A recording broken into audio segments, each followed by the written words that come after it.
Now that we understand the idea of dependency injection, let's look at some code and delve a little deeper to understand how dependency injection can be implemented in JavaScript, and in particular, how it is implemented in AngularJS. Let's understand this magic that somehow allows Angular to figure out where to dynamically insert what type of object.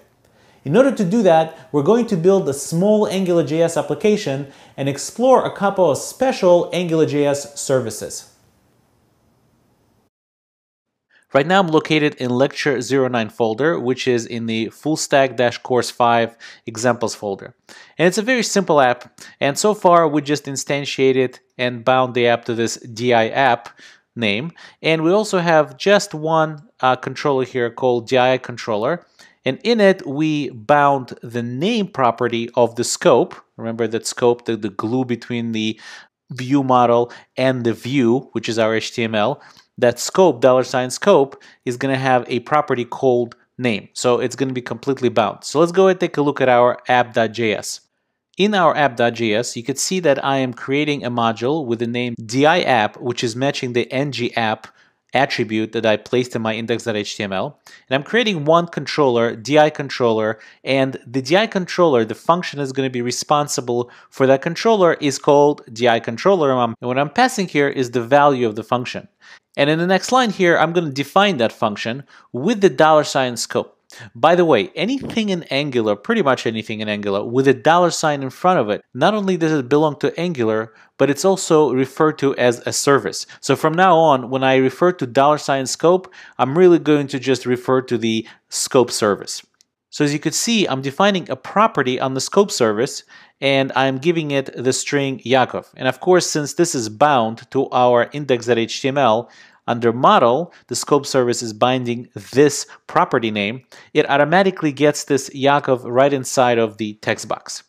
So what I would like to do next is create a functionality such that when the text box loses focus, like that, whatever is inside this text box should get uppercased.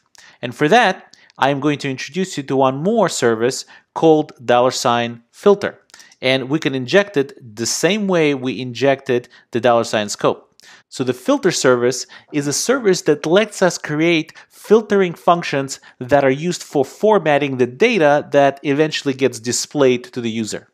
So let's go ahead and create a function that our view will declaratively call when the text box loses the focus.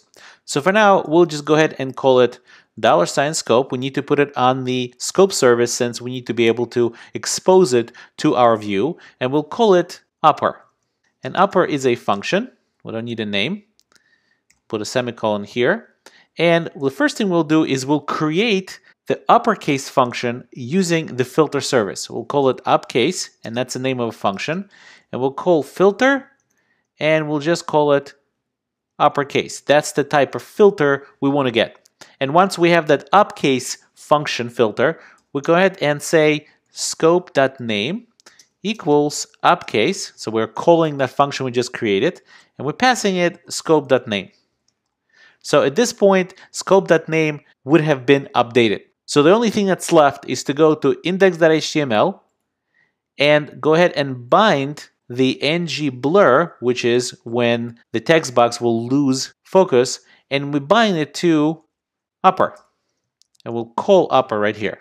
And we'll go ahead and save it. So let's go ahead and see if it works. We'll go to our text box right here. We'll type Coursera. We'll go ahead and click out of it. And as you can see, once we clicked out of it, the ng_blur, which bound our upper function on our scope, went ahead and called this upper function, which updated the name property of the scope service, which of course immediately got updated on our view. So the question still remains, how did Angular know that this is where the filter service should have been injected and this is where the scope service should have been injected? Well, let me go ahead and show you how that's done. First, what we're going to do is we're going to create just a completely irrelevant function to anything. We'll just call it function, and we'll call it annotate me, and we'll give it whatever name, job, and blah parameters. And the function is going to be fairly simple. It's going to just return some string. Let's call it blah. Okay, so now we're returning string blah. And if we were to go ahead and console.log whatever blah returns, so we'll invoke the annotate me function, and it doesn't matter what we pass since we're not using any of those variables anyway. And we're going to save that. Let's go ahead and see what it's going to come out here, and it comes out blah. Okay, so that got invoked. But what happens if we don't invoke it? What happens if you just console.log just the actual function value? Let's go ahead and save that. Look at that console output. It looks like it's just a string, which is the function definition itself. And if we actually do one better, we'll call toString on it. If we save that, we'll see that this is going to be just the string that represents the entire code of the function. Well, what does that mean? Well, one thing it means is that if we take that string and start parsing it, if we're smart enough here, we could go ahead and find the parentheses, find some string, find the comma, yet another string, comma. So what we could do is we could parse it. And the second we see this name here, we could match this name with whatever services we have available and then instantiate those services. Let's say we have a name service, and go ahead and call the annotate me with that service, and we'll know that we need to inject it, or we need to call annotate me with the name service in position 1 as an argument. And we could do exactly the same thing on this DI controller. Let's go ahead and replace this with DI controller. And when we save it, Browser Sync updated our console here, refresh the browser, and you see that the function DI controller now is showing up in its full glory as just a regular string. So what Angular does is it can actually go ahead and parse out these names and find a matching service, and then go ahead and instantiate those services and then call DI controller with those instantiations. The service that does all this in Angular is called $inject, and we can actually even inject that service as well. So let's go ahead and do that and see what it can do. $injector, actually, I should say. So let's go ahead and maybe move this down here so it'll be a little bit easier to read. So what can this injector do? Well, we have this function called DI controller. Let's go ahead and console.log and have DI controller. Instead of just logging DI controller, what we're going to do is we're going to surround it with $injector.annotate.